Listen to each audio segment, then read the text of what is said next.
Ben moi, j'étais quasiment Mm. gênée de le dire que Ouais. j'utilisais un cahier. Là, tu sais, genre, grosse coupe, là, je sors ici pour dire que j'utilise un cahier en école maison. Ça fit tellement pas avec ce que je défends.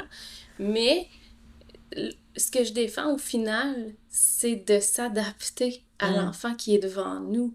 Puis d'être réellement à l'écoute de ce qu'il est, de ce qu'il aime, de ce qui fonctionne en ce moment, de ses intérêts, de son rythme, de, tu sais.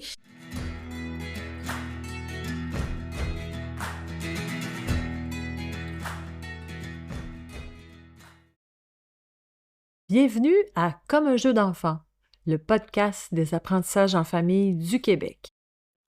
Apprendre en famille, c'est du sérieux, mais c'est toujours plus amusant quand c'est comme un jeu d'enfant. Bon épisode! Ce podcast est rendu possible grâce au soutien de l'AQED et de la deuxième classe. Allô Marilena, ça va bien?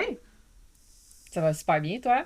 Oui, ça va vraiment bien. Aujourd'hui, on a une invitée avec nous. Oui, Anne-Marie, que vous connaissez sans doute du podcast La nature de l'enfance. Allô, Anne-Marie? Allô? Ça va bien? Ça va bien, vous? Oui, on avait super voyons, blablabla. On avait super hâte d'échanger avec toi. On va la voir. Non, mais ça Est-ce me fait que tu plaisir d'être pourrais, là. oui, est-ce que tu pourrais commencer par te présenter pour ceux peut-être qui te connaissent pas ou qui, des fois, qui peuvent savoir t'es qui, mais sans savoir en détail un petit peu ton parcours?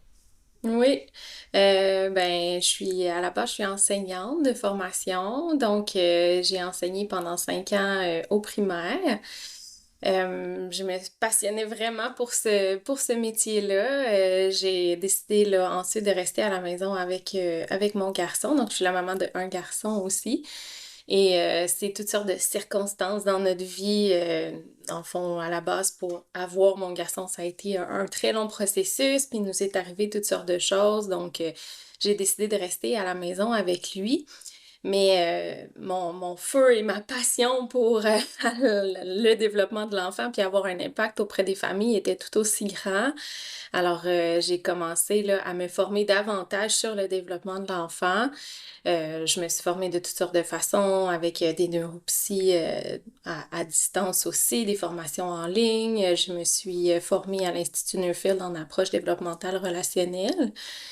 Puis, tout ça m'a amené aussi à tu sais, vraiment à me préoccuper du bien-être des enfants, de leur considération générale dans notre société puis dans notre monde. Donc, après ça, pour élargir un peu, puis pour pas rester seulement dans une vision plus fermée de ce qui se passe ici, j'ai voulu aller voir ailleurs. Puis, j'ai fait un cours à Harvard sur les stratégies mondiales d'intervention en éducation, puis donc ensuite à me spécialiser un peu sur les droits de l'enfant. Donc, j'ai aussi une formation sur la Convention internationale des droits de l'enfant. Donc, ça ressemble à ça. Puis, ben, c'est ça, c'est tout ça qui m'a amené à vouloir partager parce que c'est toujours ce qui m'a allumé le plus aussi de connecter avec les gens puis vouloir avoir un impact positif. Donc, et de là est né le podcast La nature de l'enfance.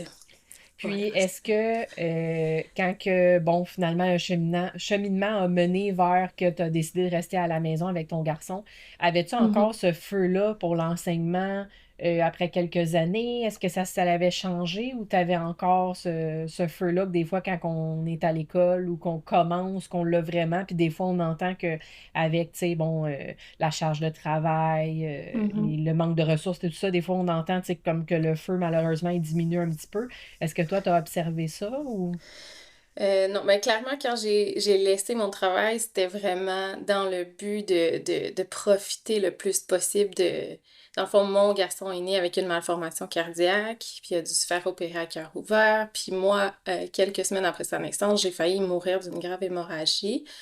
Donc, c'est vraiment la vie qui a fait, OK, là, on va tout ralentir, puis on va juste profiter de la vie pour être ensemble, puis profiter du fait qu'on est là tous les deux, tu sais. Fait que c'était vraiment pas parce que j'aimais plus mon métier ou qui m'intéressait moins, loin de là. J'ai toujours encore cette passion-là pour l'apprentissage, les processus d'apprentissage aussi. Mais clairement, le système actuel pour les enseignants est très, très, très difficile. Tu sais, ça, Donc, aussi en me spécialisant sur le développement de l'enfant, mais je réalisais à quel point dans le contexte actuel, c'était pratiquement impossible de répondre aux réels besoins des enfants. Puis c'est pas la faute des enseignants, c'est vraiment le système tel qu'il est en ce moment. On est en mode découverte, en fait, avec Ouais. eux aussi. Tu sais, on est un peu sorti de la norme parce que c'est la norme d'aller à l'école, d'être dans ce système-là. Puis là, on est en train de cheminer autrement. Puis c'est ça, c'est une aventure à partager de l'enfant. C'est pas un projet à réussir, c'est un chemin qu'on partage, une aventure qu'on fait ensemble. Donc, il découvre, je le découvre, puis on découvre ensemble au final, là. Donc, quand j'avais décidé de rester à la maison, au début, je pensais que j'allais rester 5 ans, puis que quand mon coco allait rentrer à la maison, ben moi, j'allais rentrer à l'école aussi, tu sais. Mais finalement, ces 5 années-là m'ont comme vraiment montré que j'avais envie, oui, de pousser mes connaissances sur le développement de l'enfant puis sur le processus d'apprentissage, mais de le vivre autrement, puis de le vivre pour pouvoir offrir un contexte le plus favorable possible pour mon garçon, qui lui aussi a toutes sortes de particularités, comme chaque enfant, mais il y en a toujours quelques-uns qui sortent du lot, puis on est là-dedans. Est-ce que c'était votre première année d'école à la maison cette année ou... Ouais, on faisait la Oui. première année. Ben, on a fait le préscolaire. Dans le fond, il n'a jamais Mhm. été en garderie ni à l'école. Mais là, c'était la première année officiellement, là, notée avec le suivi par la DEM et tout ça. Ouais. Et là, maintenant que, bon, ton portfolio est remis, comment tu Ouais. dirais ton année? Comment t'as-tu regardé un peu avec de la perspective? Comment tu dirais que ça... Comment trouves-tu que ça s'est passé, votre première année comme ça? Aïe, aïe, aïe, c'est beaucoup. C'est beaucoup d'apprentissage pour lui, mais je pense qu'encore plus pour moi. Il y a beaucoup de gens justement qui pensent que parce que j'étais enseignante, ben ça va être un petit fleuve tranquille, tout ça. Ce n'est pas le cas, définitivement. Il y a un mot qui m'est revenu vraiment souvent cette année, puis c'est le processus de déscolarisation. C'est d'avoir été formé, oui, pour enseigner, mais selon un certain modèle, selon un certain rythme, selon certaines attentes. Et puis, il y a une conviction qui est montée, c'est que j'ai pas envie de faire de cette façon-là avec mon garçon. Pas parce qu'elle est mauvaise pour tous, mais parce qu'elle ne nous convient pas, puis parce que c'est moins en cohérence avec tout ce que j'ai appris sur le développement de l'enfant, le respect de ses droits, le respect de son rythme. Donc, il y a beaucoup de déscolarisation à faire avec ça. On se fait toutes sortes de plans aussi, toutes sortes d'idées, tu sais. Nous, on a emménagé en nature. Je rêvais de journées libres où on jouerait, puis que tu sais, tous ces questionnements nourriraient les apprentissages, puis que je pourrais simplement suivre ça, puis... Mais mon gars, ça le gosse profondément quand j'essaye de rentrer un apprentissage pendant qu'il joue ou qu'il fait d'autres choses.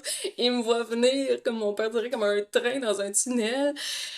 Fait que ça marche pas, ça fonctionne pas du tout. On peut pas le faire de cette façon-là. On voulait vous spécifier, puis ben, vous rappeler, hein, vous n'avez peut-être déjà entendu parler le 12 septembre prochain. Il va y avoir le congrès de la KED qui va se passer, mais cette fois-ci à l'Hôtel Halte à Québec. Puis le thème de l'année, c'est offrir à vos enfants une éducation sur mesure en toute confiance. Venez nous faire un coucou. Donc, l'an passé, on avait Oui, notre kiosque pour échanger avec vous puis faire connaître le podcast. Puis on est très heureuse, Natacha et moi, de renouveler ça pour cette année aussi. oui.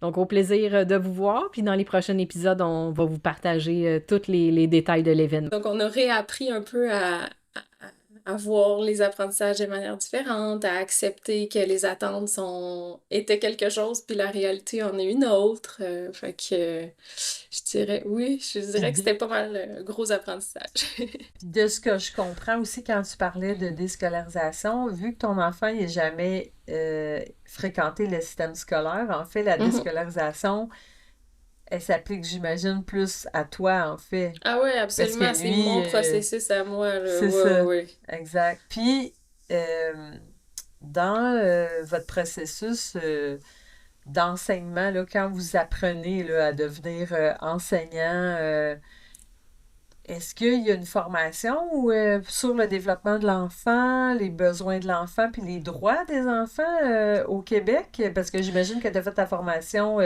d'enseignante au Québec, mais je Oui, suis curieuse de savoir si...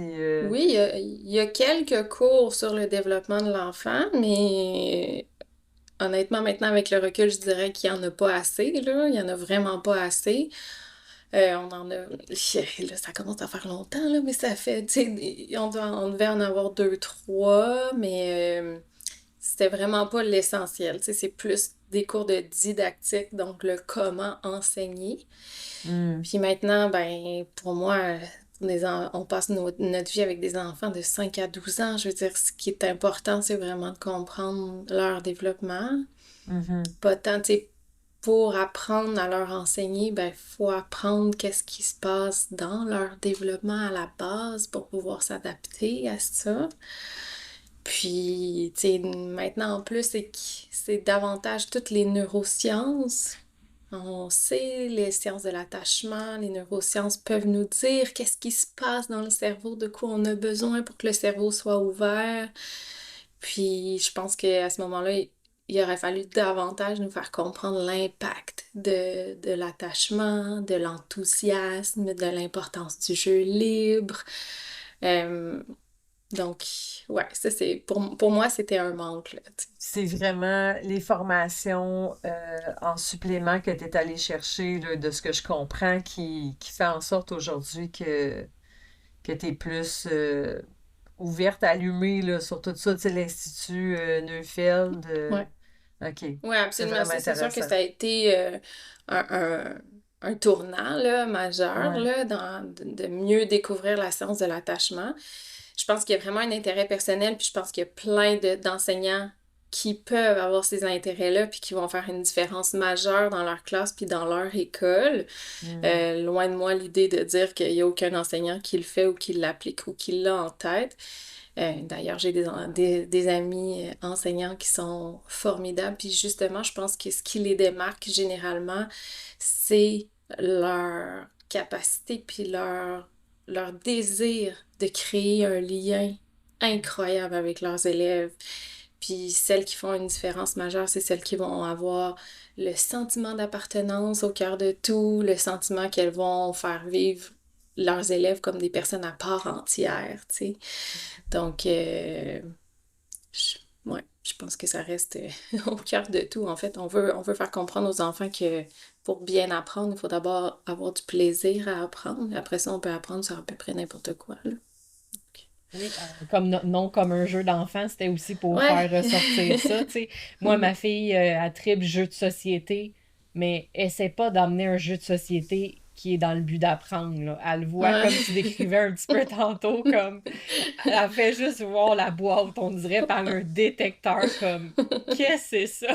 Ah ouais, ouais, qu'est-ce Ça que m'a c'est de vraiment faire fait passer penser, là, là? ouais, ça m'a vraiment fait penser à ça quand tu décrivais ton garçon. Oui, parce qu'il y a des jeux de société réalisés par les maisons d'édition qui font des cahiers Mhm. d'école, là. Ça, Ouais. j'en avais. Puis oui, effectivement, c'est différent quand même des jeux de société de tous les jours. Mais en fait, c'est ça aussi, c'est que c'est nous, avec notre conscience d'adulte, puis qui porte le rôle de faire apprendre, qui voulons sauter sur chacune des occasions. Mais au final, tu sais, nous, c'est ça, c'est que là, tranquillement, j'ai découvert que, puis encore là, hein, moi, là, je voulais tourner le dos à tout ce qui était cahier.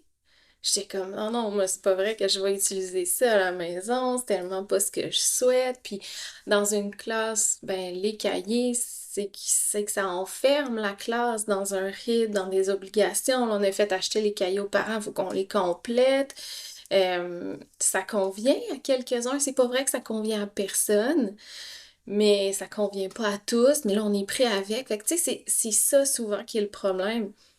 Mais moi, j'ai un petit garçon qui aime dessiner, puis qui aime ça, les feuilles puis les crayons. Puis quand je sors le cahier, ben, il me voit plus comme un obstacle. C'est plus moi, c'est le cahier, puis ça ne dérange pas. Puis là, même, on a découvert que, tu sais, chaque cahier a souvent un petit personnage. Puis là, j'en ai sorti le petit toutou. Puis là, c'est le toutou qui lit la consigne. Puis là, c'est comme s'il voit plus aucun obstacle. C'est plus moi, là, qui lui demande des choses, fait qu'il veut plus, il veut pas le faire. C'est le toutou. Fait que ça passe super bien, tu sais. Mais ça aussi, ça fait comme partie du processus. Autant j'ai voulu m'éloigner de l'école, mais là, le cahier, pour moi, il représente au bout de l'école. Fait que je voulais plus ça, mais c'est ça qui marche. C'est ça qui Mhm. fonctionne avec mon enfant. Il est bien, il est heureux, il trouve ça le fun, il met les petites couleurs. Moi, je peux lui laisser la liberté de hey, ce numéro-là, là, c'est 3 fois la même affaire, là. On n'a pas besoin de le faire 3 fois. Ça, c'est le luxe de l'école à la maison aussi, tu sais, de pouvoir s'adapter à tout ça. Puis, ben, tout le reste de la journée, quand Hier, on faisait du vélo, puis on reconnaissait les odeurs autour de nous. Ah, qu'est-ce que ça sent, là? Ah, ça sent le peuplier baumier. Mon fils est capable de reconnaître l'odeur du peuplier baumier. Ah, ça sent le lilas, maman. Ah, ça sent la rose. Mais ces apprentissages, ils continuent de se faire, puis il se connecte à son environnement, puis j'ai plus besoin de les forcer, puis lui, il a l'impression qu'il a fait ce qu'il avait à faire le matin dans notre petite demi-heure de cahier, tu sais. Fait que on est comme... Je pense que cette année a été vraiment une grande année de découverte de nos propres rythmes, de ce qui fonctionnait, de ce qui fonctionnait pas, de ce qui créait des confrontations ou pas, puis... Fait que... on De était ce que là-dedans. j'entends aussi, c'est le besoin de l'enfant. Tu sais, c'est le fun d'apporter la nuance, tu sais, parce Mhm. qu'effectivement, pour certains, le cahier, ça peut être vraiment positif, puis ça répond aux besoins de l'enfant, tu sais. Ben oui, ben moi j'étais quasiment Mm. gênée de le dire que Ouais. j'utilisais un cahier, là, tu sais, genre grosse coupe, là, je sors ici pour dire que j'utilise un cahier en école maison, ça fit tellement pas avec ce que je défends, mais ce que je défends au final, c'est de s'adapter à Mm. l'enfant qui est devant nous, puis d'être réellement à l'écoute de ce qu'il est, de ce qu'il aime, de ce qui fonctionne en ce moment, de ses intérêts, de son rythme, tu sais. Fait qu'au final, ben, ça a été ça. J'ai eu le temps d'observer. Je pense qu'il n'y a aucune approche éducative qui garantit le respect des droits de l'enfant, mais en école maison, on a cette chance-là d'avoir le temps d'observer, d'avoir le temps de s'adapter, tu sais. Puis je pense que tu Fait as dit le terme magique, là, ce qui fonctionne en ce moment. Tu sais, des ouais. fois, on observe, puis là, on fait ah, c'est ça qui marche pour mon enfant. Moi, l'an Mhm. passé, à un moment donné, là, j'avais l'impression, là, tu sais, d'avoir tu sais, le braille, là, d'avoir compris, là, puis là, Mhm. finalement, j'ai voulu répéter la même chose, puis oh, Colin! Ouais, ça marchait en fin d'année l'an d'avant, mais cette année, ça C'est marche plus pas. ça. Ouais, Fait que, tu sais, Ouais. c'est des ça. fois, comme on fait, OK, là, on a vraiment compris notre enfant, mais à ce moment-là, peut-être. Puis même, comme je reviens souvent à l'exemple, tu sais, ma fille déteste les cahiers, mais mathématiques, par exemple, elle va sortir son cahier, il Ah, peut être 21h le soir, puis maman, je veux avancer ah mon bon, cahier, puis là, elle peut faire 15 pages. Mais sort le tu cahier sais, de français, par exemple, oublie rien ça. du tout, Tu sais, non. fait que même d'une matière à l'autre, un moment Mhm. à l'autre, tu sais, c'est Ah ça, je ouais. pense, oui, comme tu dis, ça laisse la liberté d'observer, mais c'est une adaptation Ah, qui absolument. est pas fait, c'est pas linéaire, ça se Ben oui, puis transforme. nos enfants, tout comme nous, on change dans le temps, là, tu sais. Les Mhm. besoins changent, ils évoluent, leur goût change. Fait faut avoir Absolument. ce désir-là de vouloir continuer d'observer puis d'accepter que qu'est-ce qui marchait l'année passée, ben cette année, c'est autre chose. Ouais, ouais, on est en mode découverte en fait avec Ouais. eux aussi. Tu sais, on est un peu sorti de la norme parce que c'est la norme d'aller à l'école, d'être dans ce système-là. Puis là, on est en train de cheminer autrement. Puis c'est ça, c'est une aventure à partager de l'enfant. C'est pas un projet à réussir, c'est un chemin qu'on partage, une aventure qu'on fait ensemble. Donc, il découvre, je le découvre, puis on découvre ensemble au final, là. Une chose que moi, mes enfants ont un bon gap d'âge entre les deux. Fait que les Ouais. premières années des apprentissages en famille, je les faisais avec ma fille. Mon garçon il est allé une courte période à la garderie parce que je trouvais ça vraiment plus difficile. Ma fille était dans une période qui elle voulait plus, justement, un petit peu de cahier. Et là, ça devenait tellement chaotique de comme réussir à faire du cahier alors que son petit frère, beaucoup plus jeune, qui avait plus de besoins, était là. Fait qu'il est allé une courte période à la garderie. Puis moi, tu sais, là, ça faisait comme, ah oui, ben là, tu fais l'école à la maison pour une enfant. Mais là, une question qui revenait énormément, c'était, Mais là, t'as pas peur, tu sais, qu'elle est seule à la maison pour faire l'école à la maison. Tu sais, OK, je comprends si t'avais, mettons, 5 enfants, ils sont tous ensemble, mais là, vu qu'elle est seule au Ouais. quotidien, ça te fait pas peur. Est-ce que c'est une question qui te revient souvent? Ouais, ben en fait, c'est quelque chose de difficile en général. Moi, c'est à la base, le fait que j'ai un enfant unique, c'est quelque chose que, ça aussi, je suis en train d'apprivoiser au jour le jour. C'était pas mon plan initial.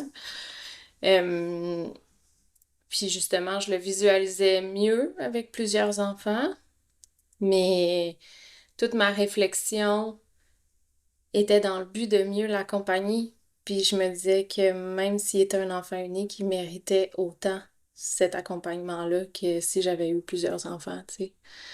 Donc, en même temps, j'ai un petit garçon qui est très capable d'être seul, d'être bien seul aussi. Puis justement, il n'y a pas de frères et sœurs. Il va toujours avoir à vivre à certains moments de sa vie une adaptation avec ça. Tu sais. Puis je pense que c'est un immense cadeau d'apprendre à être bien seul par moment. Puis on a un super beau groupe d'école maison aussi là, dans le coin. Fait que, puis il y a des enfants sur la rue. Fait que tu sais, quand il y a l'élan, ben on a plein de possibilités pour voir des gens aussi, là. Ouais. Est-ce que vous avez justement un groupe de soutien ou est-ce que vous avez quelque chose qu'il y a des moments prévus d'activités en groupe ou avec d'autres familles ou d'autres Oui, enfants un ou des... peu. Ben, il y a un super beau groupe. Là. Moi, je suis dans le Bas-Saint-Laurent. Fait que, il y a des gens d'un peu partout autour, de plusieurs villages. Puis, il y a toujours plein de possibilités. Justement, à la base, là, j'avais pas un garçon qui avait très envie de participer aux grandes activités de groupe. Tu sais, à la base, c'est aussi ça qui avait fait que ça nous dirigeait vers l'apprentissage en famille. J'avais un petit garçon très, très sensible au bruit, sensible au groupe, qui avait pas envie de se mêler, qui était pas bien en grand groupe. Donc, ça avait été un des éléments qui faisait qu'on se disait, ouais, tu sais, j'avais l'impression de le jeter un peu dans son lionne, là, de l'imaginer tout le temps entouré d'enfants, de bruit, de cloches, tu sais, tout ça. Donc, nécessairement, même en école maison, quand je lui proposais des grandes activités de groupe, c'était pas quelque chose qui lui correspondait spontanément. Maintenant, ça s'est vraiment développé, par exemple. Là, il y a vraiment des choses où il aime plus ça.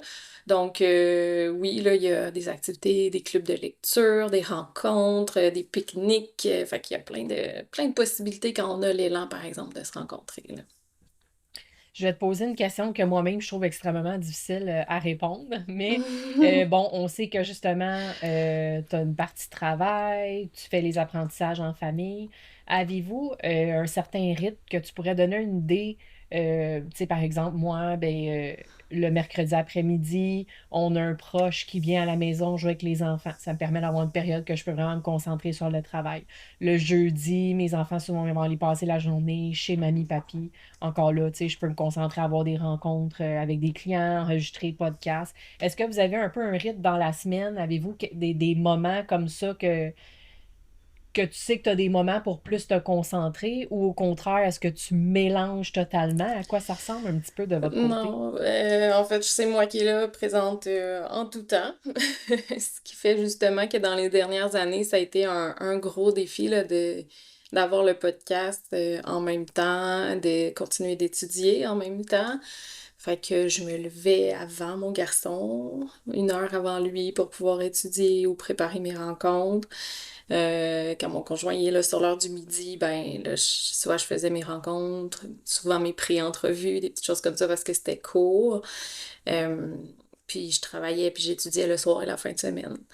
Fait que ça a été beaucoup. Fait que peut-être que là, en ce moment, je sais pas exactement quand l'entrevue va être diffusée, mais en ce moment, là, j'ai une petite pause de podcast parce que c'est encore ça. Je défends le fait qu'on veuille permettre à chaque enfant de suivre son rythme, de respecter ses élans, de voir ce qui est juste pour nous en tant que famille en ce moment. Ben, là, pour moi, en ce moment, ce qui est juste, c'était de ralentir pour pouvoir moi aussi profiter de ce que je vis avec lui au quotidien, de profiter de la nature autour de nous. Fait que, ouais, ça faisait, après plusieurs années comme ça faisait beaucoup, là, de soirs, de fin de semaine. Je te comprends tellement. Puis justement, le dernier épisode qu'on a sorti du podcast lundi, il y a quelques jours, on parle justement du fait de conjuguer le travail et faire les apprentissages en famille en même temps. Puis je décris justement que, tu sais, si on tombe en épuisement, il n'y a plus de projet d'école à la maison. Donc, il C'est faut ça. savoir les moments de notre vie sont changeants. Tu sais, il y a certains moments qu'on va être plus maman, puis il y a certains moments qu'on va être plus carrière, puis il faut être capable Exact. d'accepter, tu sais, comme que, tu sais, un funambule sur son fil, Ouais. ben, il faut pas qu'à un moment donné, tu tombes en bas, tu sais, il faut toujours que tu recherches un peu un équilibre, puis qu'il y a certaines périodes qu'il faut accepter. Ben, en ce moment, c'est plus ça, puis un petit peu moins ça, puis à un autre moment, peut-être que ça va être l'inverse. Ouais, ben absolument, justement, dans cette première année-là où c'était un peu plus concret, justement, avec l'apprentissage, avec les suivis puis tout ça, ben là, mes soirées où normalement je passais à préparer des publications pour les réseaux sociaux, à écrire mes épisodes, ben là, j'avais l'élan, j'avais l'envie de préparer des projets pour mon garçon, j'avais envie de nourrir ce qu'on vivait au quotidien ensemble, en famille. Puis là, je me ramassais tiraillée entre bon, créer pour partager parce que ça m'allume vraiment beaucoup puis que je trouve ça important de le faire. Mais en même temps, je commençais à trouver que c'était illogique de passer mon énergie à créer pour les réseaux sociaux ou pour, tu sais, pour l'extérieur, puis pas avoir l'énergie pour le faire pour ma propre famille ou pour ma propre expérience d'école maison. Fait que là, ça a été comme naturel un peu de ralentir. Du 20 septembre au 30 octobre prochain aura lieu la deuxième édition du sommet IEF. Le sommet offrira une dizaine de conférences sur toutes sortes de sujets, s'adressant autant aux familles qui sont en réflexion sur l'école à la maison, les familles d'enfants à besoins spécifiques, que les familles éducatrices expérimentées. J'ai été fouinée dans la section des conférencières et des conférenciers, puis j'ai vu que Michel Lyons y sera. Est-ce que tu connais l'approche des frères Lyon, Marlena? J'en ai entendu parler par plusieurs parents éducateurs, mais personnellement, je n'ai pas utilisé leur méthode encore. Moi, c'est une approche que j'ai connue grâce à une amie, une maman d'école maison qui m'en avait parlé. Puis je suis vraiment tombée en amour avec leur approche. C'est comme impossible de développer une aversion aux maths pour les apprenants. Puis pour les parents éducateurs, ça nous rend presque jaloux de ne pas avoir fait des maths de cette façon-là. C'est déjà le temps de se procurer des billets pour entendre, entre autres, la conférence de Monsieur Lyon. On vous met le lien vers la boutique en description d'épisode. Si vous êtes intéressé par le sommet IEF, restez attentifs sur les réseaux sociaux de Comme un jeu d'enfant. À peu près au même moment où on va publier l'épisode, on va annoncer un beau concours. Vous pourriez gagner un billet pour le sommet. Et si jamais vous avez déjà votre billet, vous pourriez l'offrir à une maman ou un papa intéressé par l'école à la maison. Bonne chance à tous et à toutes! Là. Puis je me dis que tous les épisodes sont encore là, vous savez comment c'est, là. Est-ce que vous avez, donc, tu sais, oui, les journées sont très différentes et là, tu mélanges beaucoup de choses ensemble, beaucoup de chapeaux. Est-ce que vous avez certains rituels qui sont réguliers, qui reviennent, qui font que justement, oui, les journées sont très changeantes, mais tu sais, par exemple, moi, le dîner, on va toujours écouter un livre audio en mangeant ensemble. OK. Le soir, souvent, je vais faire un read aloud. Est-ce que vous avez des choses comme Ouais. ça, malgré que vos journées sont très changeantes? Avez-vous des choses comme ça que tu dirais, ça revient beaucoup, c'est régulier, tu sais, on sait Ouais. qu'on fait ça, qui fait un peu un ancrage à travers le reste, des fois, qui peut vraiment plus changer? Ouais. Ben, je pense que c'est beaucoup dans le rythme aussi. Il y a certains éléments qui deviennent des ancrages. Ben, en partant, mon fils et mon chum commencent leur journée par une balade ensemble, justement. C'est comme mon moment à moi où je commence la journée plus tranquillement. Là, dans les dernières années, ben, je travaillais tout le temps ces matins-là. Puis là, dans les derniers mois, dernières semaines, je commence à prendre du temps pour moi. Euh, mais c'est une balade en tout temps. Pluie, neige, vent, tempête, peu importe, ils sortent ensemble puis ils se racontent des histoires. Mais ça fait aussi qui reviennent avec « Hey maman, on a vu un renard! Hey maman, il y avait 18 grands hérons sur la plage ce matin! Hey, on a marché jusqu'à telle place! Papa, il m'a dit que ça faisait 4 kilomètres! » Tu sais, donc c'est souvent une amorce aussi pour quelque chose dans la journée, quelque chose qui va se placer naturellement, ou simplement, tu sais, qui va avoir déjà bien fait pour son corps, son énergie à lui, sa connexion à soi, sa connexion avec son papa, sa connexion avec son environnement. Parce que les apprentissages, c'est aussi ça, là, tu sais, pour moi, c'est de lui apprendre ces choses-là, que c'est des beaux moments, que c'est important de le faire. Donc, la nature devient vraiment un ancrage aussi. On va toujours retourner faire une balade, lui et moi. Pendant l'hiver, avec le coucher de soleil qui est comme vers 3-4 heures, c'est sûr qu'on sort toujours faire une balade au coucher de soleil. Fait que peu importe ce qu'il est en train de faire, il sait que ça va s'en venir. Il voit la journée qui avance, puis il sait qu'on va sortir ensemble. Il y a nécessairement la lecture aussi. On en fait toujours dans la journée, mais on fait toujours une lecture le soir. Euh, il y a toujours un roman et avec son papa et avec moi. Puis on fait notre petit journal aussi là, de Read Aloud, là, comme tu le nommais. On écrit des messages sur le tableau. On a un petit tableau, puis on s'écrit des messages du matin. Fait que ça stimule aussi des moments de lecture. Puis le journal nature. Tu sais, il y a comme un genre de scrapbook. Donc, pendant nos balades, justement, tu sais, il voulait pas nécessairement que je m'immisce dans ses apprentissages ou quoi que ce soit, mais je lui disais, bon, on va se balader, puis quand il y a un moment ou une chose que tu trouves belle, que tu as envie de garder pour plus longtemps, ben, tu me le dis, je prends une photo, puis rendu à la maison, j'imprime la photo, puis lui, il crée autour de ça. Donc, pour moi, c'est un moment de, tu sais, de connexion avec son environnement, de connexion avec ce que lui aime, lui trouve beau. Puis, il va transformer en ça, ben, un moment de créativité, puis d'écriture, toute petite, je force rien, je veux juste qu'il écrive la date, puis un petit mot en dessous.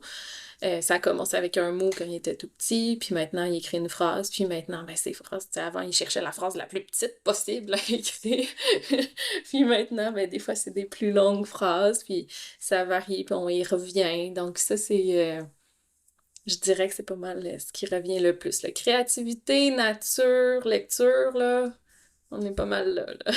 Est-ce que tu as déjà fait aussi, tu sais, avant qu'il écrive, écrire pour lui? Donc, tu sais, Oui, dans son journal, mettons, il disait qu'est-ce qu'il aurait voulu écrire finalement, puis ouais, tu le absolument. transposais pour lui. Ouais, exactement. Ouais. Ah, c'est vraiment inspirant, j'aime beaucoup Ouais. ça. Le journal nature, c'est souvent quelque chose que j'ai voulu faire, puis bon, pour plein de, tu sais, on a toujours tellement de choses Ben d'autres oui. qu'on fait, ça l'a pas à donner, mais tu me rappelles à quel point c'est quelque chose que j'ai eu envie de faire, puis là, tu dis ça, puis ça m'a flashé, hey, durant l'été, là, Ah ben c'est vu ça. que le reste est moins là, peut-être que je vais essayer de l'immiscer alors que c'est Ouais. plus libre du Mais reste. il y a beaucoup ça aussi, tu sais, dans l'apprentissage en se connectant au vivant. Nécessairement, l'été, c'est une période où ça formait, tu sais, c'est une période où la nature est tellement en éveil.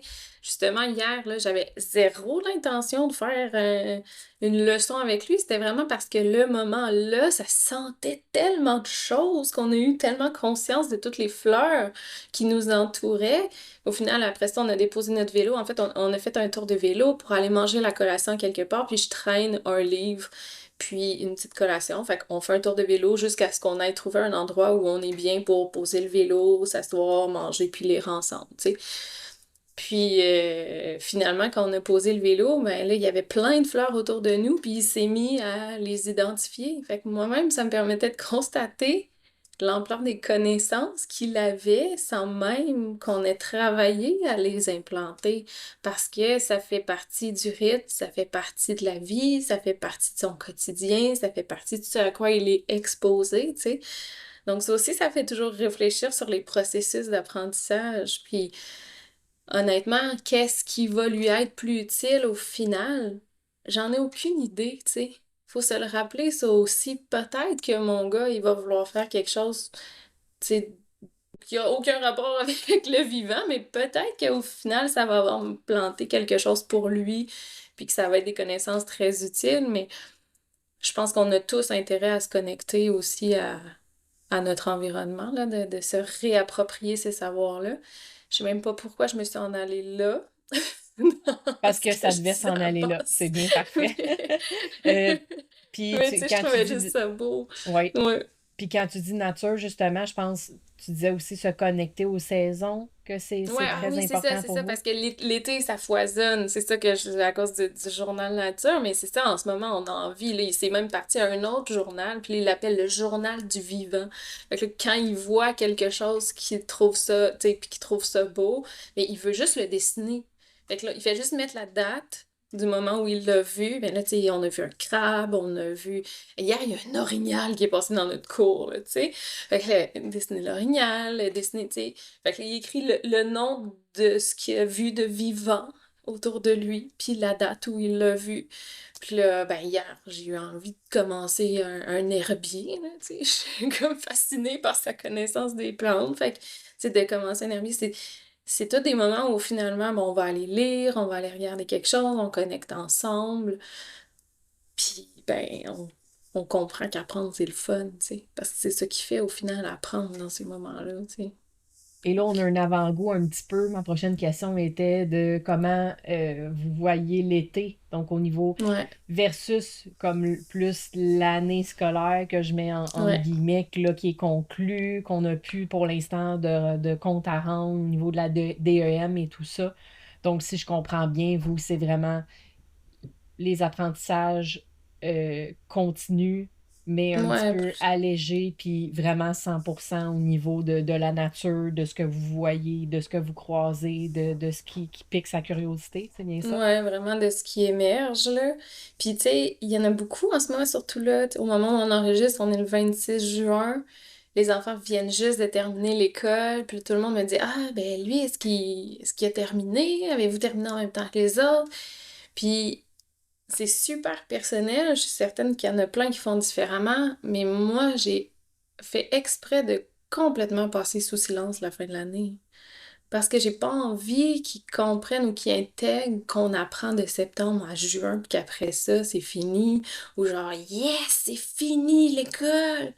C'est pas ça que j'ai envie de lui transmettre. Tu sais, j'ai envie qu'il, justement, se rende compte que c'est selon ses élans ou qu'il y a tellement de belles possibilités au quotidien d'apprendre, puis que c'est le fun d'apprendre.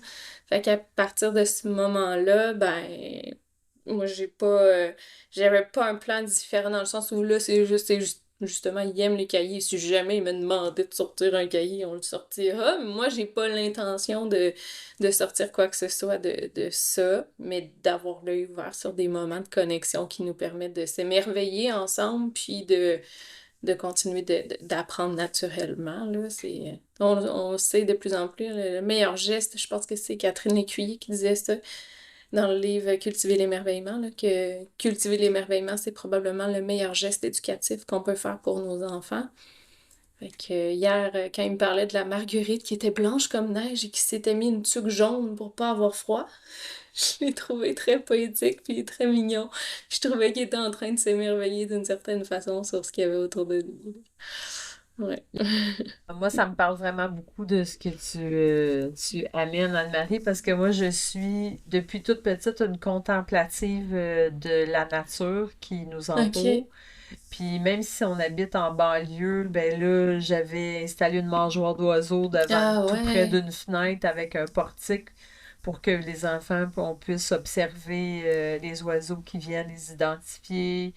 Fait que c'est ça, tu sais, puis la nature est tellement source de déclencheurs, je trouve, éducatifs, Mhm. que c'est plein, plein, plein de sources, là, ça arrête pas, là, tu sais, c'est à Ouais. l'infini.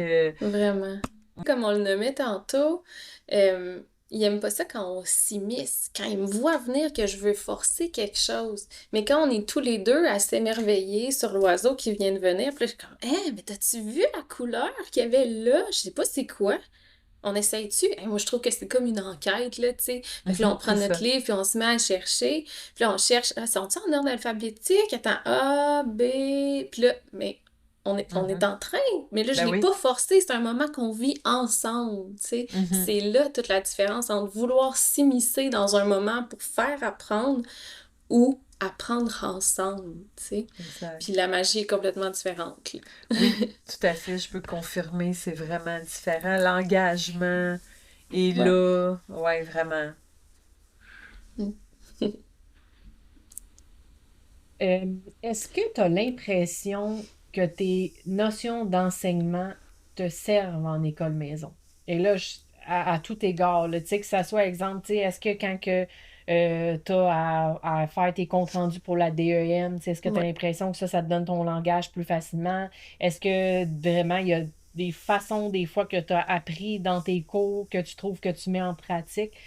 Est-ce que ça t'est utile d'une certaine façon selon toi? Ben, c'est sûr que ça a un impact. Ça a un impact majeur dans le sens où c'est toujours ce qui m'a intéressé, c'est ma passion. J'ai fait ce bac-là avec énormément d'intérêt. J'ai enseigné pendant 5 ans et j'ai tripé. Fait que nécessairement, ça laisse des traces, puis ça a un impact sur mon regard, ça a un impact sur des façons de comprendre qu'est-ce qui est en train de se passer chez mon garçon, dans ses processus d'apprentissage. Euh, oui, beaucoup quand je remplis les documents par la DEM, tu sais, je sais qu'est-ce qu'ils veulent entendre pour le programme, puis comment le formuler. C'est plus, ça vient peut-être plus naturellement pour moi que pour un autre parent éducateur qui maîtrise pas le programme, là, tu sais, dans le sens où le vocabulaire est peut-être plus familier pour moi que pour certains autres. Mais encore là, tu sais, je pense que s'il y a une chose qui est importante là-dedans, c'est de se souvenir combien ce qu'on veut, c'est découvrir notre enfant à la base. Tu sais, comme je le nommais tantôt, c'est pas un projet à réussir, fait que c'est vraiment plus le fait d'apprendre à découvrir mon enfant tel qu'il est aujourd'hui qui m'aide ou me challenge, hein, on va se le dire, parce que des fois, c'est aussi ça qui est difficile au quotidien, là.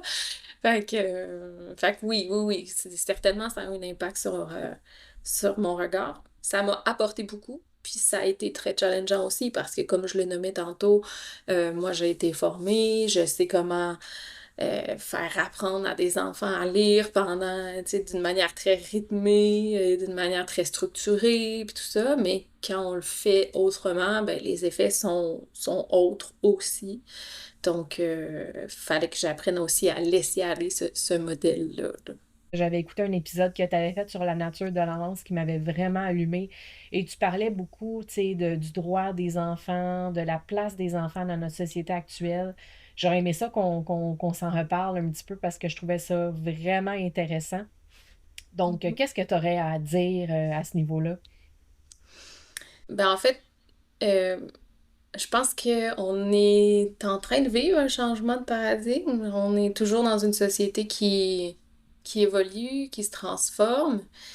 On connaît de mieux en mieux le développement de l'enfant. On a de plus en plus de recherches, de sciences. Tu sais, les neurosciences peuvent tellement mieux nous montrer qu'est-ce qui se passe dans le développement de l'enfant que c'est plus une question d'opinion, tu sais. On le sait maintenant, comment les enfants se développent, on le sait mieux. Euh, Inévitablement, par exemple, on est tous héritiers d'une époque. Tu sais, il y a une histoire culturelle qui nous suit, tu sais, puis pendant longtemps, on a vu les enfants comme des mini-adultes, comme un adulte en devenir, tu sais, en fait. Comme on aurait souhaité qu'ils soient déjà euh, au même rythme que nous, puis qu'on, tu sais, on allait les façonner, puis que... Mais maintenant, on le sait que l'enfant, c'est déjà une personne à part entière. Oui, il est en développement, mais, tu sais, je pense qu'il y a une certaine verticalité où euh, on a longtemps pensé que l'adulte était au-delà de l'enfant, mais l'adulte, oui, il est au-delà pour la responsabilité, c'est lui qui doit s'assurer de sa sécurité, de son bien-être, de son développement. Donc pour la responsabilité, il y a une asymétrie qui est claire. Mais il y a aussi une horizontalité, tu sais. Il y a aussi là le fait qu'il faut se rappeler qu'on est deux personnes à part entière, puis que les deux méritent autant de respect puis de considération. Fait que c'est... Puis je pense que en raison de cette responsabilité-là qui revient à l'adulte, on a encore trop souvent le réflexe de penser que l'adulte a plus d'importance ou que les besoins de l'adulte sont plus importants. Mais c'est pas le cas, tu sais. On se mélange dans ça, dans nos rôles puis nos responsabilités. Mais comme je le disais, tu sais, le but est pas de culpabiliser personne non plus. On a sur les épaules aussi le poids de cette histoire-là qui nous suit puis qu'on doit transformer tranquillement. Puis nos sociétés évoluent moins vite que nos connaissances.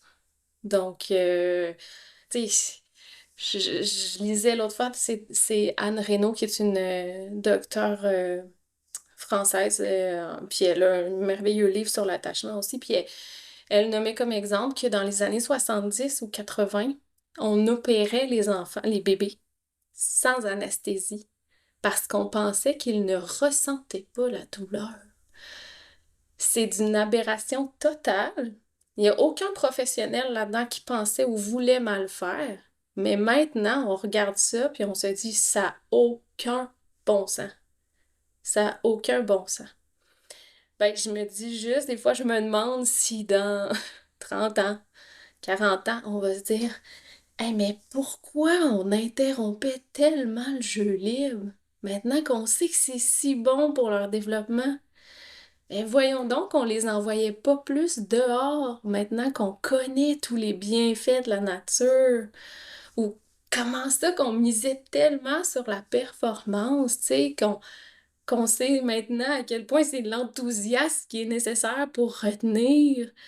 Fait que c'est ça que j'ai cette réflexion-là, en fait, souvent, tu sais, sur la place de l'enfant actuellement, dans le sens où les enfants sont des êtres de droit, puis notre responsabilité est davantage de les protéger, puis on a l'impression qu'on doit défendre les droits de l'enfant quand c'est des situations très graves. On en entend parler, puis ça devient très naturel de défendre les droits de l'enfant quand c'est clair, que c'est net, que c'est précis, qu'il y a des droits qui ont été bafoués. Mais il y a plein de petits gestes au quotidien qui sont dans des violences éducatives. Puis, c'est ça, tu sais, je le redis encore, c'est pas pour culpabiliser personne, mais il faut franchir des étapes de prise de conscience pour pouvoir changer les choses. C'est ça, Fait puis, que tu sais, comme Sarah Amel a dit, la culpabilité, elle nous est utile quand même. Fait que oui, exemple, oui, c'est d'entendre ça. violence éducative, alors que, mettons, on n'est pas un parent, on veut juste le bien de notre enfant, puis là, mettons, hey, ça, c'est une violence que tu fais là, ça Ben fait oui. mal en dedans à entendre, tu sais, mais ça Oui. n'empêche pas que cette culpabilité-là nous parle de, exemple, faire, hey, là, ça me fait réaliser une chose que j'avais pas pris conscience, puis que là, peut-être que je vais agir autrement. Puis il y a aussi, tu sais, comme tu disais, oui, le bagage, mais il y a, de un, tu sais, c'est des gros systèmes souvent qui sont très lents à changer. Fait que même si on a accès à Absolument. l'information, que peut-être qu'on dit, hey, ça, c'est le plus récent, puis c'est ça en ce moment qu'on dit qui est le mieux. Mais avant, là, que la machine à tourne, puis de se rendre à ça, je pense que c'est très long. Puis là, on a aussi comme, c'est plus le problème de l'accès à l'information. On a accès à Mhm. l'information maintenant, mais c'est là où on a, je pense, tout le poids de qu'est-ce qu'on sait qui est bien, mais en même temps, on a tout le poids. Tu sais, quand on dit pour élever un enfant, ça prend un village. Mais des fois, on Ouais, n'a pas le village. Puis là, exemple, on sait ce qui est bon, mais nous aussi, mettons, hey, je t'ai épuisé. Puis absolument. ça se peut que, exemple, ce soir-là, je fasse, bon, là, je t'ai dit plusieurs fois, c'est terminé le bain, j'enlève le bouchon. Ben, Absolument. on a conscience que cette fois-là, probablement qu'on n'a pas agi de la façon vraiment qu'on aurait voulu agir. On Mais avait oui, puis ça nous l'information, on sait arrive ce qui est tous, bon, là. mais c'est ça, là, à ce moment-là, on est en épuisement, puis on n'a plus accès à cette patience-là de faire exactement comme on voudrait. Je pense que Mais c'est beaucoup ce l'immense mélange de tout différence ça, moi, oui. ouais, ben c'est ça, tu sais, la différence en fait dans ce que comment tu le nommes là aussi, c'est la conscience qu'il y a derrière. Tu sais, avant, je pense qu'il y a beaucoup de parents qui faisaient juste ça, mettre les limites, puis that's it, puis je voulais pas avoir ton avis, puis je veux pas ton opinion, puis je m'en fiche de comment tu te sens par rapport à ça. Tandis que oui, là, on va le faire différemment, ça va nous arriver de faire des erreurs, ça m'arrive régulièrement de monter le ton ou de faire des choses qui ne sont pas en totale cohérence avec mes valeurs ou avec ce que je sais. Mais par contre, j'en suis consciente et je peux faire le pas vers mon enfant. Je pense que le meilleur geste aussi dans la relation parent-enfant, c'est d'être capable de s'excuser, d'aller réparer. Puis ça, c'est quelque chose qui est nouveau, je pense, dans notre société de parents actuellement.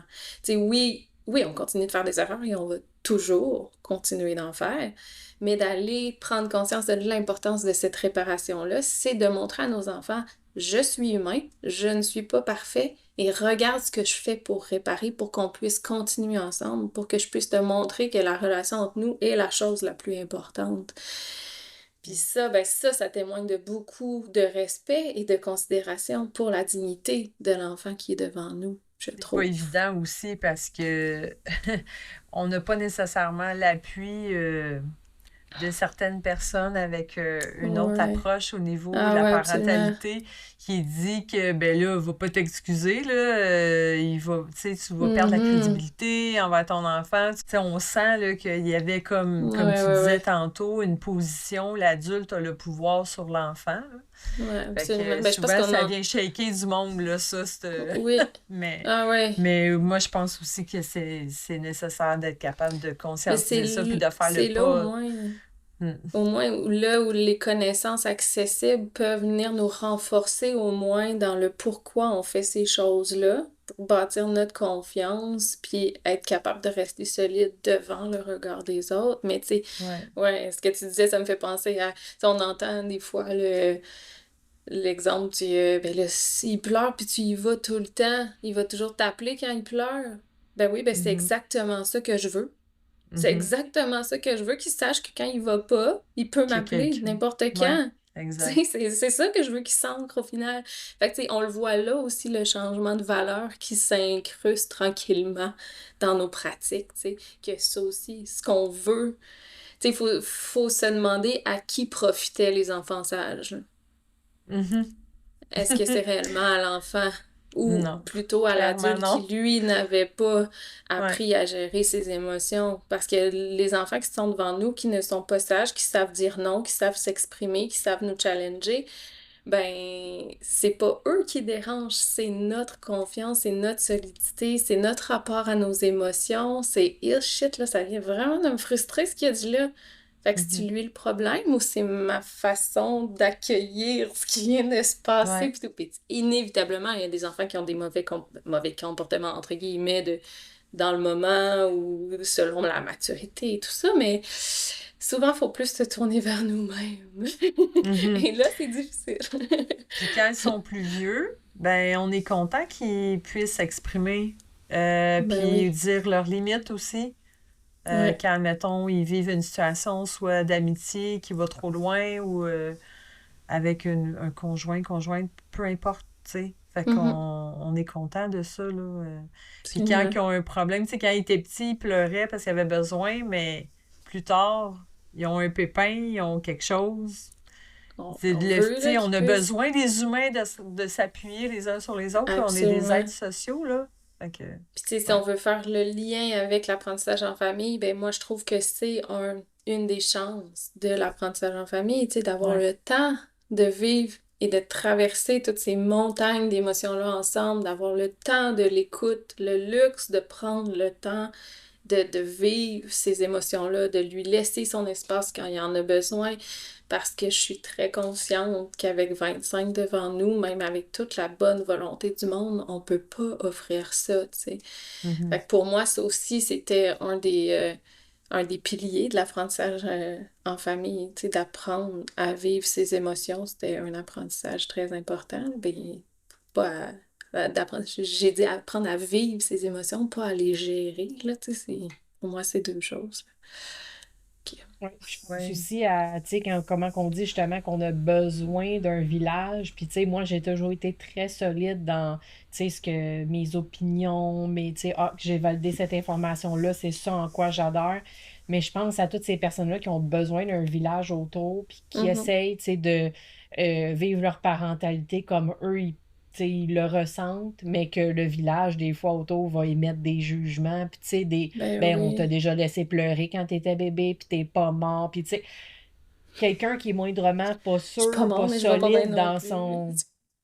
Tu sais, quelqu'un qui est pas complètement solide dans... Ouais, C'est facile de se sentir brassé en plus par l'opinion que, tu sais, t'as besoin d'aide autour, mais là, cette aide-là va venir émettre des jugements que toi, tu veux faire quelque chose de absolument. différent que qu'est-ce que des fois, toi, tu t'es la façon que tu as été éduqué ou tu sais, les émotions comme tu mentionnais ou peu importe. Ah, ouais, ouais. Ben, tu sais, juste, faut pas aller bien loin, là. Moi, les miens sont plus dans les 17 à 20 ans, là. Puis comme tu disais, Anne-Marie, moi, ça parlait plus de gestion d'émotions, tu sais. Mhm. Mais maintenant, c'est plus ça, là. C'est on accueille des émotions, on les Ouais. vit, tu sais, on développe l'autocompassion, tu sais. Ah, C'est ouais. déjà, tu sais, ça fait pas si longtemps, là. Non, non, puis c'est un gros Ouais. processus parce que nous, Mhm. l'ayant pas vécu, même avec des parents Mm. super aimants et tout ça, là, faut le faire les deux en même temps, là.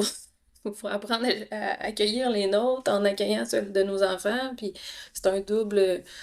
un double travail. Mhm, tout à fait.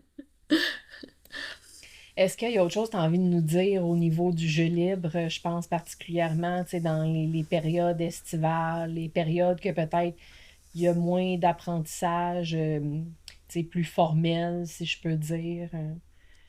Ben, le jeu libre est vraiment une priorité. Puis là, on aurait l'impression que c'est la meilleure période à cause de l'été qui vient créer de l'espace, mais c'est peut-être justement aussi le moment pour réaliser à quel point ça peut être important en tout temps, tu sais, de se rappeler que oui, là, on va le voir pendant l'été, à quel point c'est beau, à quel point ça peut émerger, mais aussi à quel point ça a besoin de temps, à quel point ça a besoin d'espace, à quel point ça n'a pas besoin de jouer nécessairement. Tu sais, fait que c'est juste, je trouve que c'est une belle période pour aller observer les réels bienfaits du jeu libre pour essayer de pas les perdre ensuite. C'est une belle période où on va aller sur la plage, on n'emmène rien, là. On n'emmène pas de jeu nécessairement, puis là, il y a quelque chose qui va émerger. Donc, de créer de l'espace, de laisser du temps. Puis là, on refait confiance aussi à nos enfants à travers ce jeu libre-là, de voir tout ce qui peut en ressortir, là. Je trouve Parce juste que que je ça... pense que si on est parent, un parent un petit peu plus anxieux au niveau, tu sais, d'apprentissage plus formel, Mhm. des fois l'été, si on a moins laissé la place durant la période scolaire, entre guillemets, Ouais, ça peut être un beau moment qui permet de avoir plus de place parce qu'on met moins de absolument. formel, puis de voir vraiment qu'est-ce que ça l'emmène pour peut-être semer une graine qu'on va essayer, tu sais, de le conserver l'année suivante. Ouais. Oui, oui, c'est ça, absolument. D'aller observer, là, de s'essayer, en fait, si on a perdu un peu ces habitudes-là, ben, on peut aller les redécouvrir en été, ou si on se demande, mais qu'est-ce qu'il va faire sur la plage sans rien, ou, tu sais, dans la forêt, ou peu importe où vous allez, traîner des petites choses, mais dans un sac, comme ça, on n'est pas obligé de les sortir, on les a au cas où, on peut créer des moments, mais sans objet nécessairement, ou... Donc, vu qu'on a un petit peu plus le luxe du temps pour la plupart des gens l'été, les journées s'allongent, puis on est plus souvent dehors, c'est souvent plus propice à ça, là. Quelle ressource qui a fait une différence dans votre école maison cette année?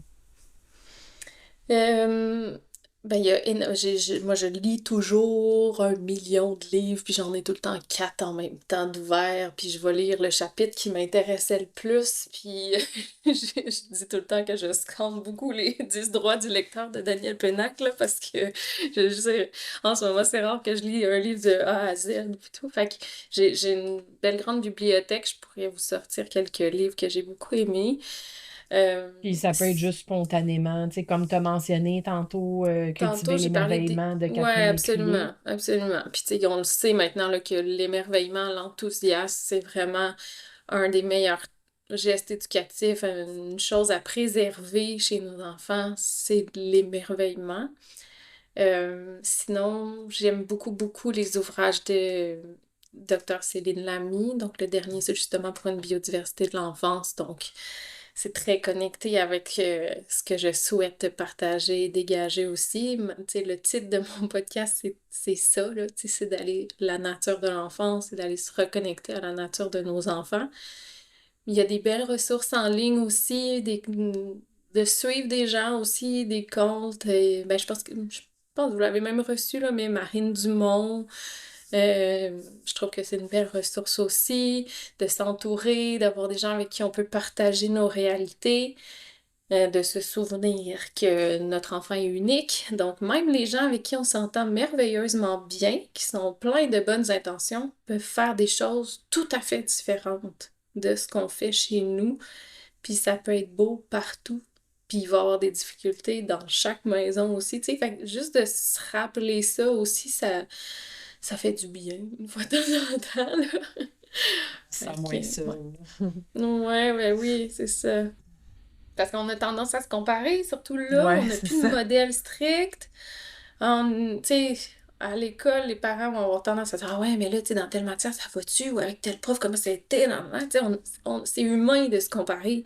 Mais on arrive Mm. en école maison, on a un peu la même chose. Tu sais, tu fais quoi? Toi, tu prends-tu des cahiers? Toi, tu vas-tu à telle activité? Tu fais-tu Mais au final, tu sais, c'est de se rappeler qu'on a chacun notre rythme, puis que c'est pour ça qu'on a choisi de faire l'apprentissage en famille pour la plupart, pour pouvoir créer un rythme qui nous convient avec ce qui est juste pour nous, pour notre enfant, puis pour notre famille en ce moment, tu sais. Est-ce que tu as senti certains moments dans votre première année, tu sais, que tu te sentais soit plus fragile ou que tu as eu des doutes, que tu as eu justement, on a fait-tu assez? Est-ce que as-tu eu certains moments un peu de remise en question comme ça? Jamais. Non, non, c'est tous les jours. Tous les jours, je me remets en question. Non, non, honnêtement, je suis une personne en général qui est anxieuse dans la vie. Euh, j'ai toujours eu tu sais, ce feu-là à l'intérieur de moi pour mes convictions quand je voyais quelque chose comme ça, puis pour défendre les droits de l'enfant. Je vais au-delà de mes craintes puis de mes peurs parce que c'est trop important, mais je suis toujours en train de me remettre en question pour tout. Fait que oui, c'est la même chose pour le processus d'apprentissage en famille. Justement, là, que je voulais donc pas utiliser les cahiers, que là, finalement, ben voyons, à chaque fois que je le sors, ça va bien. Fait que là, on fait quoi? J'accepte ça. On fait chaque jour. Fait qu'on a fait plein de tests, essayé des affaires. Puis comme tu le nommais tantôt aussi, que c'est pour une période. En ce moment, ça fonctionne. Puis on verra quand ça fonctionnera plus, il va falloir se réadapter puis changer. Mais c'est aussi ça. Tu sais, c'est autant le défi que le luxe de l'école maison. S'il était dans une classe, puis que là, il sentait que c'était bon le cahier, mais il serait pris avec son cahier pour l'année, puis pour tout le temps, puis on n'aurait pas le choix. Ben, moi, je vais pouvoir m'adapter. Oui, ça va me demander de la job si tout d'un coup, il se met à triper sur autre chose, puis que là, il a vraiment envie qu'on développe des projets sur telle affaire. C'est sûr, je vais sauter sur l'occasion. C'est sûr que ça va me demander de l'énergie, mais c'est aussi la chance qu'on a de pouvoir le faire, tu sais. Ça me fait penser, quand je t'écoutais parler, admettons une famille que eux ils sont pur et dur on-schooler, puis qui est Mhm. comme pas question des cahiers, puis mais que parmi la fratrie, il y en a un ou deux que le homeschooling, ça y colle pas ou il se sent pas bien là-dedans. Ouais. Ben là, ça pourrait devenir même, tu sais, un conflit en quelque sorte, tu sais, avec Ouais. ces enfants-là ou l'enfant qui dit, ben, tu sais, que ça y colle pas, puis qui est plus à l'aise dans quelque chose de plus comme encadré avec des cahiers, tu sais.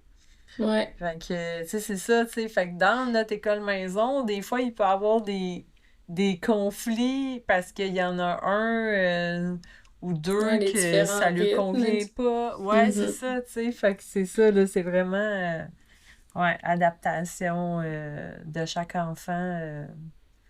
Ouais, ouais. Faut C'est, avoir ouais, cette puis, ouverture-là, là, tu sais, ouais, la ouverture de se capacité dire, à ben, ouais, s'adapter, à voir, ah ouais, c'est pas ce que je pensais. C'est une autre façon, à la limite, d'admettre une erreur, puis tout. ouais, c'est Puis on ça. n'est pas habitué à le faire, là. Ah non, Nous, on non, n'a pas appris ça. Tu sais, moi, tantôt, là, ouais, mon erreur, là, j'étais là, j'avais le cœur qui débattait, j'étais full mal, puis tout. Puis ouais. là, mon chum était comme, mais voyons, ça arrive à tout le monde. Je dis, oui, mais Ben non, mais oui, là, c'est quoi, il ça, fallait, ça tu sais, arrive à tout le mais monde. tu sais, on n'a pas appris Non. à accepter l'erreur, à le Ben voir non, c'est comme un ça. processus normal, tu sais. Ouais, On essaie de le transmettre, là, parce que ouais, nous, on l'a pas appris, là. Vraiment pas. ouais. Moi, une des premières personnes avec qui j'avais comme conscientisé, elle avait appelé un article, elle faisait des blogs, c'est France Paradis.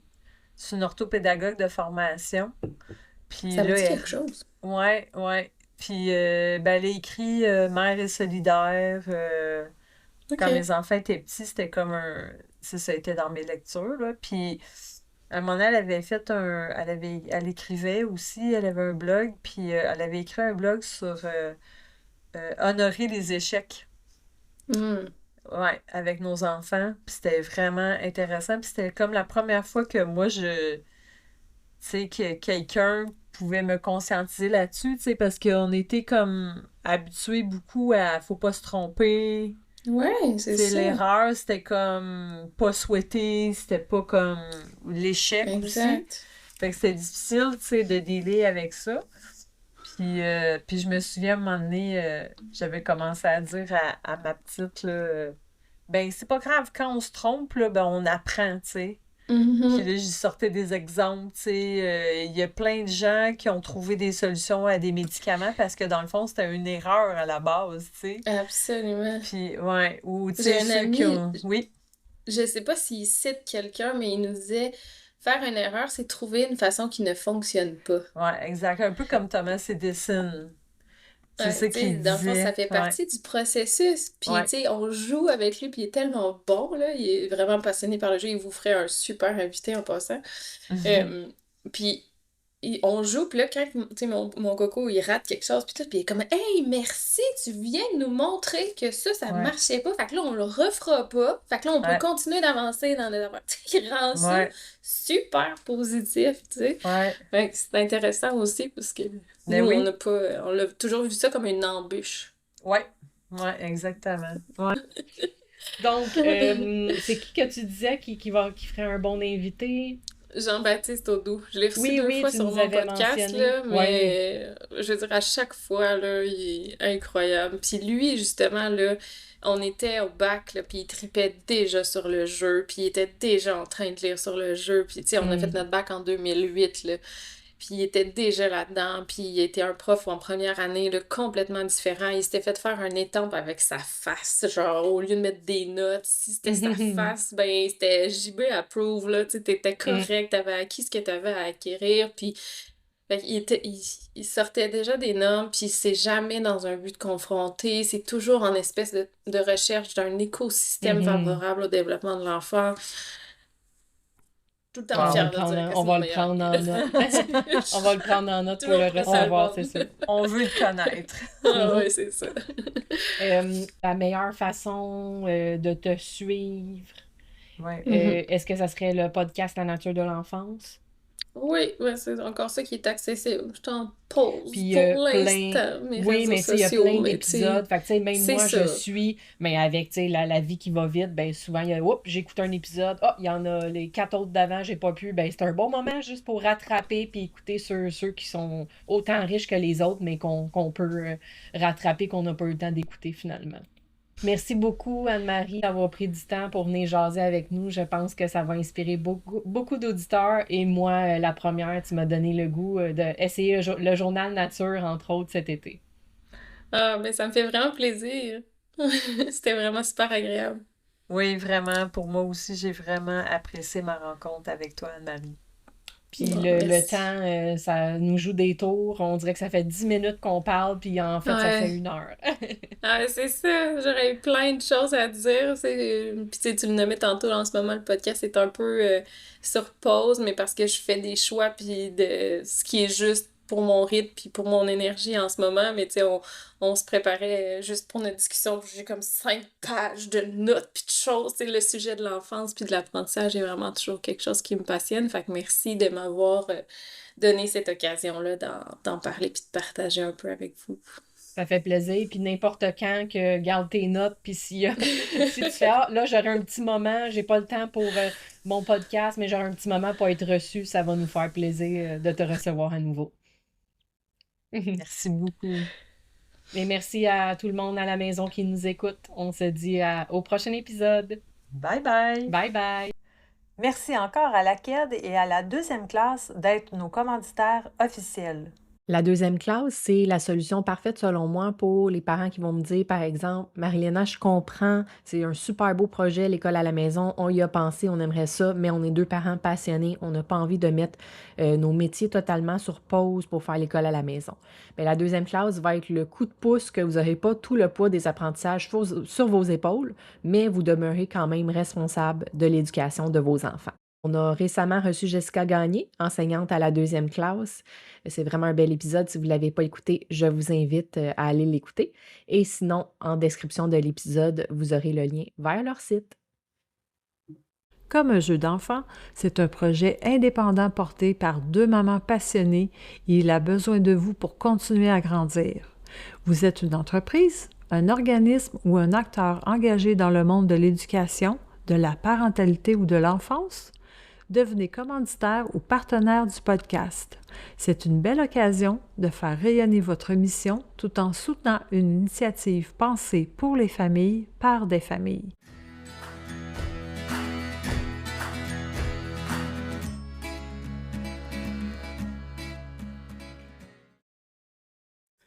Avis de non-responsabilité. Les opinions exprimées dans ce podcast sont celles des animatrices et invités et ne reflètent pas nécessairement celles de leurs commanditaires, partenaires ou organisations affiliées. Les informations partagées sont fournies à titre informatif seulement et ne constituent pas des conseils professionnels, médicaux, juridiques ou éducatifs. Les auditeurs sont invités à faire preuve de discernement et à consulter des professionnels qualifiés pour toute situation particulière. L'équipe du podcast ne peut être tenue responsable des conséquences découlant de l'usage des informations présentées.